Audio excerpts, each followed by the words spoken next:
I'm Mark Cavanaugh for Cavi Coaches, and today I'm going to coach you up on Newton's third law.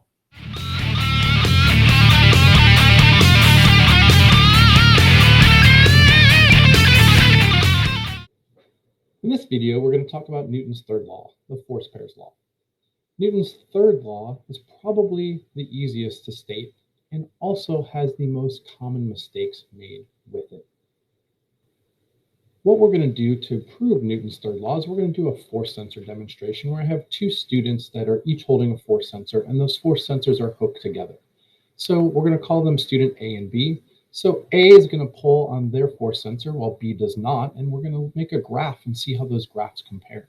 Student B is then going to pull, and then A is not, and then we're going to have both students pull, and then we're going to set them in motion. We're going to have them accelerate from the front of the class to the back of the class, speeding up and slowing down, as well as moving and changing direction by going the other way, moving towards the front of the class from the back of the class. In each of these instances, we're going to make a graph, and then we're going to see how the force values compare. So if you need to pause the video and think about what would happen, go ahead and pause right now.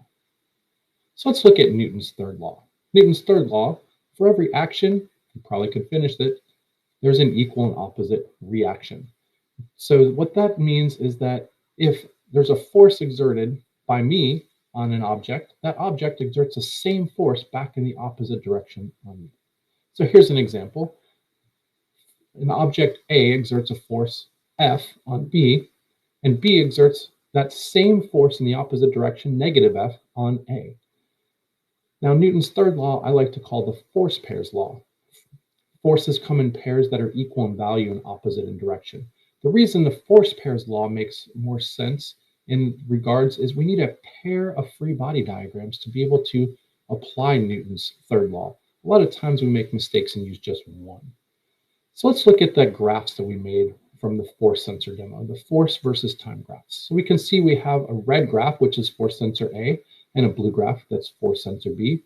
And the values on the red are positive, the blue are negative until the end when they switch. And we can see in these circles here that the force values are almost exactly the same in magnitude. They're just opposite in direction. One's positive and one's negative. At any moment in time, we can see this from the shapes of the graphs being almost mirror images of each other. Now you may be asking why those values are almost exactly the same. Well, that would mean the force sensor would have to be exactly pulling in the exact same direction. With any tiny angle, they're going to be off by a little bit. So we're pretty darn close in terms of Newton's third law.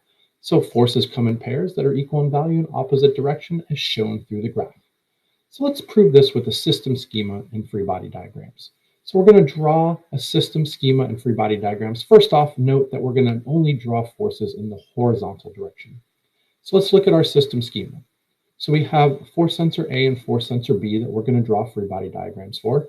Then we have student A and student B that are interacting with those two force sensors. And we know that each of those interact with each other. So A pulls on the force sensor A, student B pulls on force sensor B, and the force sensors pull on each other. So we got the force of the pull from A, force of the pull from B, and we'll call that a tension force between the force sensors. So the free body diagrams, let's draw it for force sensor A first of all.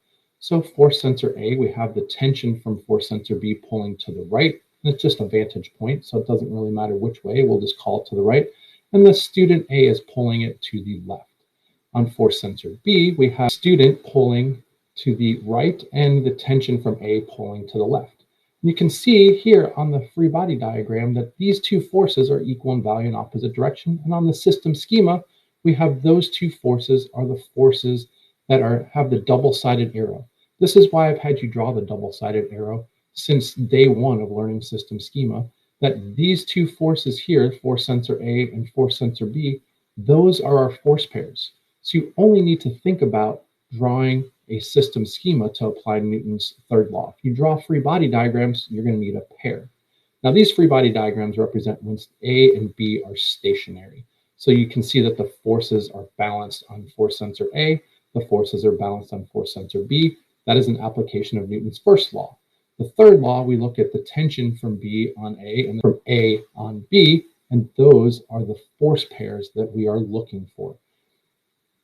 So what happens when the objects are accelerating? Well, the tension force from student B pulling is greater than the tension from A, and the tension from force sensor B is greater than the student A pulling on the force sensor. So the forces are unbalanced on each free body diagram, but tension on B from A and A on B are still the same. They're still the double-sided arrow on our system schema. Those are our force pairs.